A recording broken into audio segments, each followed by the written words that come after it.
You know, with everything going on in the world, I'm seeing a lot of different opinions, questions about drafts and like how much time people have left on the contract, how much time if they like until they can get recalled, or how much time they have left until the military can recall you or the American government can recall you.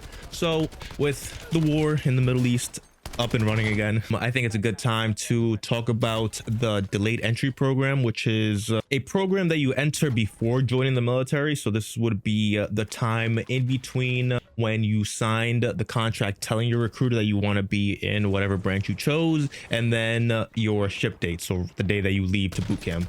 The delayed entry program, most notably, I think, for all my veterans, you'll probably remember it as just being called a poolee. So you're not a recruit yet, but you're a poolee. At least in the Marine Corps. I don't know what like the other branches would call you, but in the Marine Corps, you're a poolee, and you have a max of 1 year in the program. So so when I joined the Marine Corps, or when I was going to join the Marine Corps, I joined in high school, and I told my recruiter I wanted to join when I was 17. I think senior year, it was January, right? So from that point on, I would have had until the next following January to complete my delayed entry program and then go to boot camp. Pretty sure that if you are over a year, that you have to sign up basically, or you can get waived, and that's like on person to person basis. So like if you have like special circumstances, usually being that you're like overweight, or you need some kind of documentation, or you need something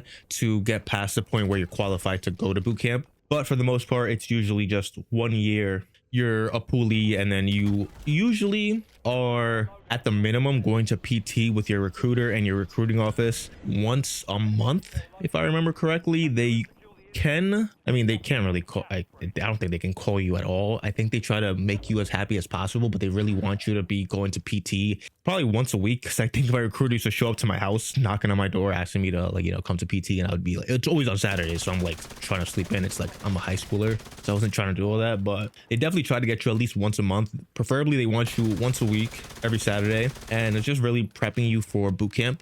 I say prepping, like they tell you as much as they can, really, and then they try to get you as physically fit as possible. But it's not too serious. I think the most important part of the delayed entry program, and this is why I'm talking about this video, because people are asking like, oh, how much time do I have left on my contract, can they call me back, blah blah blah blah blah blah. I have 8 years left, so that means I have 3 years left. I got out 5 years ago, whatever, blah blah blah. In all reality, some people don't know this, but the delayed entry program, the time that you're in as a poolee, counts towards your 8-year contract. So when you sign up for the military, the Marine Corps, whatever you want to call it, you have an 8-year contract. You have for most people, it's usually 4 and 4. So you have 4 years active duty, 4 years inactive duty. And the 4 years inactive duty, you're really not doing anything. You're just back home.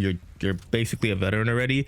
But it's just a very, short-ish. It's a short period of time where, like, if there was a very serious war that, for whatever reason, it's very likely that this does not happen, because there's so many people in the military, and we are veering away extremely fastly from boots on the ground necessity, like a necessity to have boots on the ground.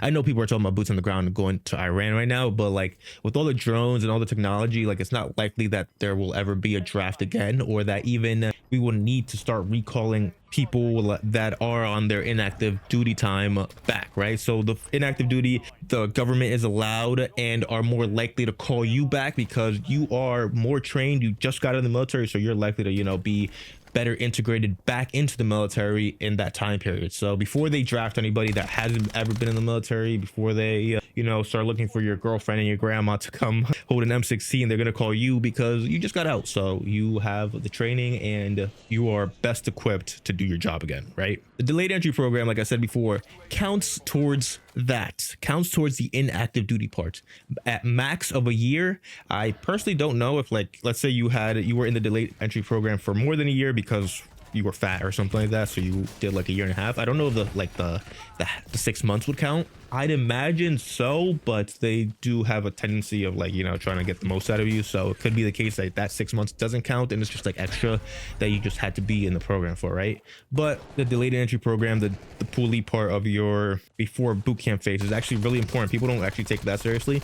It's really important because it counts towards, it's not really important to what you do in it. It's just, it counts towards the time in your inactive duty service. So like good chance that it kills a whole year. I mean, it killed like 8 months for me. So I think it's pretty important. It's important to know, especially for probably some of the people that are watching this video or people that are just starting to get some information about the military. Maybe you just signed up or you're thinking about signing up. It's important to know and kind of keep in mind some of the things that you do during the delayed entry program during your poolee phase of your contract. Like I said before, your recruiter is going to ask you to at least be once a month while you're in there. PT is usually not that bad. I mean, depending on your recruiting station, but we would do like some like a mile or two run. I don't think I ever went past 2 miles. I was an athlete in high school, not like the best athlete, but I was in the wrestling team. The wrestling team is most notably in every single high school of the, not to kind of toot my own horn or anything, but usually the hardest practices in terms of, you know, cardiovascular,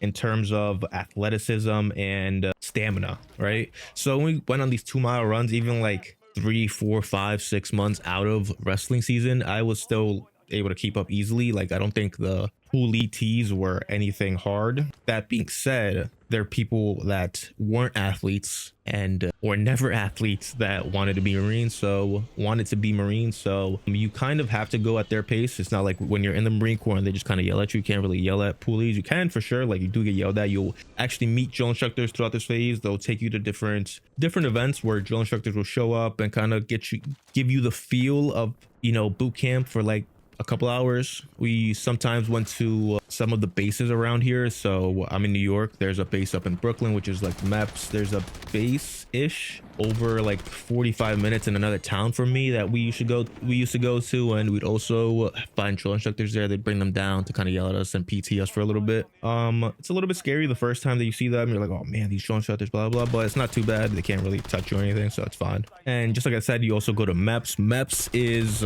military entrance processing station. I had to look that up because I have no idea what that stands for, but MEPS is just where you go to do your physical fitness, not physical fitness test, but like your sort of physiology test. They're testing to make sure that you aren't like dying or have asthma or anything crazy like that. They test you for like a mobility. They make you do a duck walk for whatever reason. I have no idea what part of the military you need to know how to or have the ability to do a duck walk. It makes no sense. Like you literally line up with a bunch of other dudes in your underwear and walk across the hospital room or wherever you are in the, it's a military base, so I guess it's pretty private, whatever, but you're like with a bunch of other 18-year-olds just walking around duck walking in your underwear, which is like honestly kind of hazing. I feel like that was really pointless. I don't understand that. But you go to MEPS to do that stupid shit. Then you fill out more paperwork. Doctors see you. They make sure that you don't have asthma. They make sure all these things, that they make sure that the recruiter wasn't lying. They do drug tests, you know, don't make sure you don't smoke weed. At least prior to that, I think you could probably get away with it the entire rest of your delayed entry program time. You go to MEPS probably like three, 4 times, I think. So as long as you don't smoke weed, or as long as you're not blasting weed the entire time. Blasting weed sounds weird, but you know, you should be fine. If you want to do any other drugs, they really don't test for them, so you probably got away with it. Didn't hear it from me though. Yeah, so you go to MEPS 3 to 4 times. They do all their little tests that they want to do on you. You see some drill instructors. They try to get you kind of up to speed with what you're supposed to know as far as knowledge goes. So like your general orders, things, history lessons about chesty puller. I don't remember personally going over them. I honestly don't remember going over a lot of knowledge, but other people while I was in the delayed entry program knew their knowledge. So they depends on your recruiter, and they'll definitely try to help you out with it if they can, or if they care enough. I don't think the knowledge matters too much. You're gonna get the knowledge drilled in boot camp, so you'll know it by like first month, first few weeks, to be honest. I feel like but you'll definitely at least get introduced to it here, and then once you're all done with that, you're off to boot camp, man. In less than a year, hopefully. If not, you finish out whatever you have to do before you go to boot camp, but in about a year you'll be out to boot camp. And that time, like I said before, the most important part of this video, that counts towards your inactive reserve part of your contract, and hopefully instead of doing 4 and 4, you do 4 and 3 or something like that, and they can't get you. They can't call you back. All right, guys, that is it for the video. I think this might be a little bit of a quicker video. I wanted to get this one out because I know I missed the video Monday, but round of applause for me, guys. I did get married last week, so you know, been pretty busy, having a good time over here, and I have a midterm today, so we are staying busy over here. We are keeping it moving, and I went to the gym 2 days in a row, 5 o'clock in the morning, guys. You know, keep clapping for me, guys. All right, guys, that is it for the video. I love you guys. Stay safe. Don't let them get you. Get the hell out. Get out of the Marine Corps. Don't go to Iran, guys. It ain't cool. All right, guys. Peace.